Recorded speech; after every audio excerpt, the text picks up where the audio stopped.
Fire difficult clients or keep the revenue?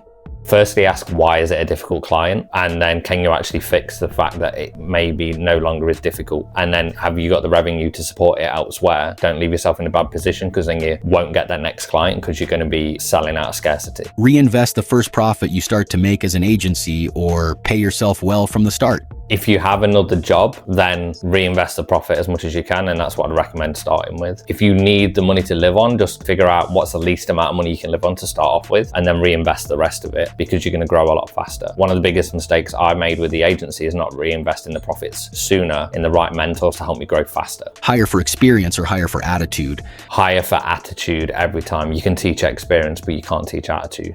Pay your team monthly salary commission only or salary plus commission? Pay your team salary plus commission, because otherwise there's this scarcity and feast and famine, and the base can be lower, but then have some performance pieces in there. If the people on your team do not like the idea of performance, then they're probably not the kind of people that are going to hyper grow your business. As an agency, build a big team or stay small, stay lean, and use a lot of AI? What if you did both? So you can grow a big team. If you want an agency that's doing 20, 30 million a year, you're going to have a bigger team. However, every single person on that team should have the power of 10 team members in their hand now, because AI is so powerful. So the key things is to have someone that documents the process. You can repeat that for every team member and scale. Small group of big high-paying clients or lots of small ones?